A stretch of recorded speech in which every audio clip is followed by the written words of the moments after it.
Tonight, bus riders say they're concerned for their own safety. That's after 3 CapMetro bus drivers were assaulted over the weekend and one was hospitalized. We do not know what led up to the attacks, but KXAN's Alex Capriello found out they're prompting some passengers to rethink how often they ride the bus. Alex?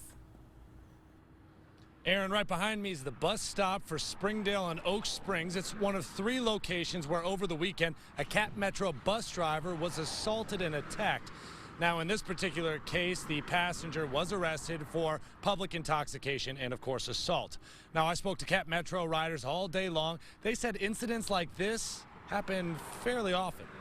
They've got a hard job, deal with a lot of people, long days. I'm not trying to get a black eye from somebody that's just ranting, raving, and angry. This is why I don't ride the bus.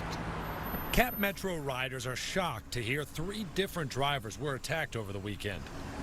They're just doing their job, and people are mean sometimes. That's rude. But they aren't necessarily surprised. Sometimes the bus drivers aren't super polite either. I've seen them miss stops, or someone's been, 12 feet away from the bus stop and then not stop for the person because they're too far away.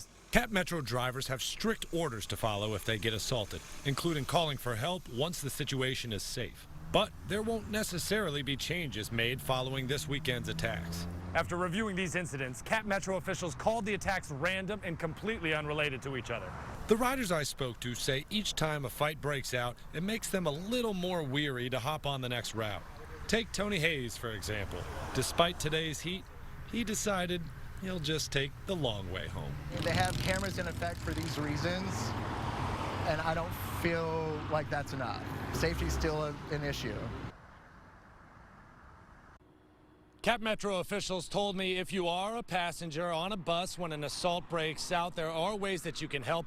First and foremost, call 911. That'll get the authorities there faster. And then, of course, make sure you're staying at the scene so that way you can answer any officer's questions.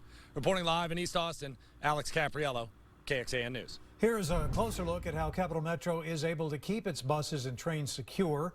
If you are on the Metro rail, there's an intercom you can use to reach the train engineer just in case of an emergency or to report suspicious activity. There are also cameras rolling constantly in buses, trains, and at the stops. The agency has its own security department. There are about 160 off-duty Austin police officers serving as part-time CapMetro employees. This makes the agency the largest employer of off-duty police officers in the Austin metropolitan area. The newest addition to the security team is the Operations Control Center, which opened back in March. It's a central point of communication. Employees can follow transit routes, view surveillance cameras, and they can watch for incidents in real time.